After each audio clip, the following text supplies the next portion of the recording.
You know, I've always said we've had this evolution of elections going back several decades ago when we talked about the Maricopa County of the 1960s versus the Maricopa County of today and our population and the roles thereof and those that were granted to the recorder back in the day.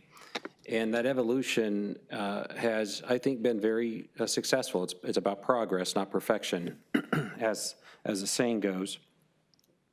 And so we've taken steps in recent years to bring some of that back to more reflect Maricopa County of 2020 than that of the 1960s. And it was smart. It was the right thing to do. It led us to hiring Mr. Jarrett. It led us to being more nimble and agile.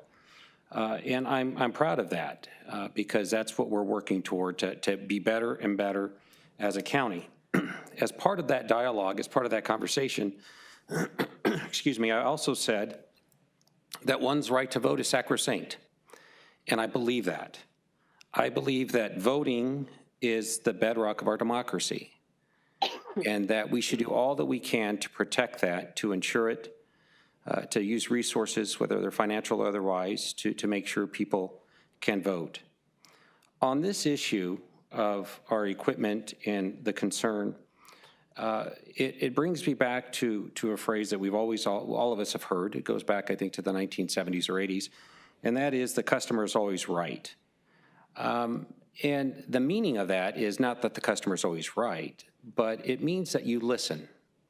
It means that you listen to the customer. It means that even if you disagree, you try to understand where the customer is coming from and to bridge the gap wherever it might be.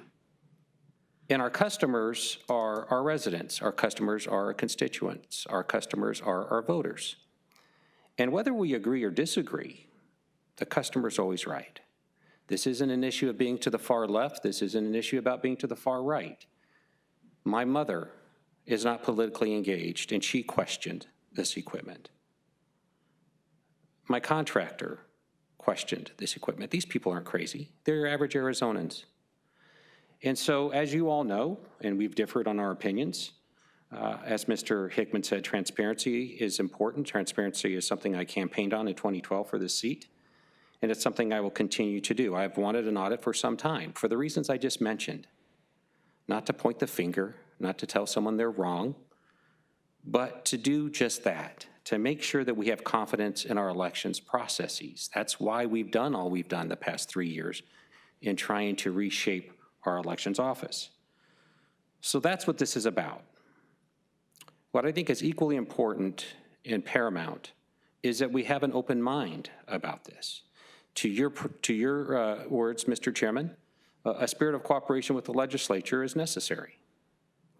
Not to poke people in the eye. I campaigned for this office because of the eye poking and the arrests and the chaos. I'm not going to go back and do that to this legislature, even if I disagree with them or when I do agree with them.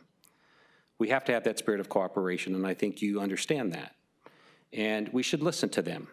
We should get their feedback. But make no mistake, this is the audit that we're doing. And we're not going to go and continue to turn over rocks and try and chase this idea or chase paper in the wind. That's not what we do. I agree with Mr. Gallardo that whatever the results should be, they should be communicated and communicated well. But let's be thorough on this equipment. Let's make sure that we're listening as we should, as the customer always being right, and not just have this be window dressing, because I won't support that. This has to be thoroughly done and done correctly. And so I appreciate being able to make the motion. I'm grateful to my constituents who have been sharing their thoughts and ideas with me in the several meetings I've had with whether there are congressional leaders or our legislators. It's been very helpful. Some have called me serious names. We all have gotten death threats. And it's led to the Paradise Valley Police Department doing paperwork in front of my house. But all that being said, we have to listen. And so with that, Mr. Chairman, I'm grateful for you bringing this forward. I've been asking for it for some time. I'm glad in your early tenure you are doing so. And let's vote.